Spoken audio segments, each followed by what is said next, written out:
Yang berhormat Datuk Seri Panglima Haji Muhammad Syafiee bin Haji Abdal, Presiden Parti Warisan, Ina Reza Munirah Majlis, Ahli Parlimen P169 Kota Belud merangkap adun Kita juga alu-alukan kehadiran YB tak bawa Datuk Seri datang pergi Kota Belud dan ramau lagi. Dan kita juga alu-alukan kehadiran selain daripada penduduk-penduduk kampung, kita juga mengalu-alukan kehadiran adik-adik daripada sekolah tahfiz Fisabilillah. Cara buat halwa, berilah kata simpulan kasih, sulangkan mesra, satukan jiwa. Dengan segala hormatnya dipersilakan Datuk Seri Panglima Haji Muhammad Syafiee bin Haji Abdal, Presiden Parti Warisan, juga merupakan ahli parlimen dan Majlis Tertinggi Parti Warisan, dan yang berbahagia Saudara Tuan Haji Roslan, pengurusi masjid, terima kasih banyak, dan juga ketua kampung yang turut hadir, rakan-rakan saya. Tidak perlu diperkecil dari Kota Belud, walaupun tidak bertanding di Kota Belud. YB Tam di Likas, YB BK di Kepayan, mendiang BK Liu orang Kota Belud di Batu Sapi Sendakan. Saya letak mereka jauh-jauh, walaupun orang Kota Belud, tapi di Sendakan dah dipilih sama ada Kota Belud tidak. Asalkan mereka boleh buat kerja, alhamdulillah.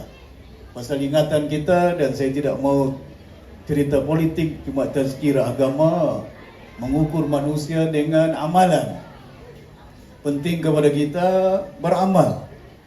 Alhamdulillah, syukur kepada Allah Subhanahu Wa Taala, kita dipanjangkan usia, diberikan kekuatan oleh Allah Subhanahu Wa Taala, diberi kesihatan untuk membolehkan kita meneruskan amalan kita. Bagaimana perintah Allah Subhanahu Wa Taala bulan puasa ini bukan hanya menahan makannya, bukan hanya menahan nafsunya, bukan hanya menahan bicaranya, tapi ini merupakan bulan yang beramal, yang jauh mulia daripada bulan-bulan yang lain. Kenapa Ramadan ini mulianya ini? Banyak sejarahnya ini, Ramadan ini. Pasal itu diturunkan ayat Al-Quran oleh Allah Subhanahu Wa Taala. Iqra' bismi rabbikal ladzi khalaq, khalaqal insana min 'alaq. Contohnya, inna anzalnahu fi lailatul qadr. Lailatul qadr ghairu min alfi shahr, tanazzalul malaikatu wa ruhu fiha bi izni rabbihim min kulli amr. Salamun hatta matla'il fajr. Diturunkan itu. Waktu bulan Ramadan diturunkan Al-Quran. Ini tahfiz Quran, budak-budak ini lebih faham. Bukan setakat diperlukan, diwajibkan kita boleh membaca, memahaminya, tapi jauh penting mengamalkannya itu. Tidak ada artinya dalam hidup namanya Islam. Muhammad Syafiee bin Abdal, imam yang paling afdal, dari sempurna lagi Imam Syafiee. Tapi amalannya kena diukur. Bukan pada namanya, bukan pada kulitnya, bukan pada bangsanya. Amalan itu menjadi ingatan kepada kita umat di muka bumi ini.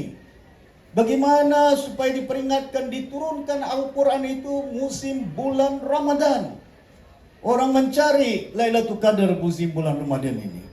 Bukan setakat kasur dibuka, dibasuh kaki, basuh tangan itu. Kalau kita wudu itu, tangan ini dibasuh dari atas sampai ke bawah ini. Tidak ada pemenguduk daripada sikumu sampai ke bawah itu.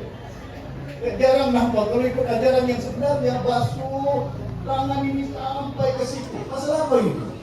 Sudah ada ajarannya. Kalau kita tanya pakar doktor, sebelum dia membedah manusia, dibasuhnya tangannya daripada atas sampai ke situnya. Pasal apa? Supaya jangan kuman nanti. Kalau dibasuh daripada situnya sampai, kuman akan turun ke tangan kukunya. Dan kuman itu kalau dia membedah, sakit itu akan banyak kumannya. Banyak hikmahnya. Rukun itu. Bukan semata-mata rukun wudu itu menjadi ingatan kepada basuh tangan. Pasal inilah tangan main kedai beliat dari pagi sampai ke petang. tidak pun sampai masa masuk ke masjid setengah jam pun tidak cukup. Tapi kalau main biliar, satu hari sentuh. Kadang-kadang bila saya ingat dulu cerita di kampung-kampung, nah, pasal itu peringatkan oleh Rasulullah Ta'ala ayat-ayat ini. Bismillahirrahmanirrahim. Qul ya ayyuhal kafirun la a'budu ma ta'budun wa antum a'buduna ma a'bud wa la ana a'budu ma ta'budun wa antum a'buduna lakum dinukum waliyadin. Kalau lagi usaha, takut masanya sibuk. Islam, ya tidak ada paksaannya, tapi kita sebelum memaksa, paparkanlah bahwa Islam, ajaran Rasul ini ad-din menyempurnakan kehidupan manusia di muka bumi ini.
Ringgit Malaysia 5.000 kepada pihak masjid.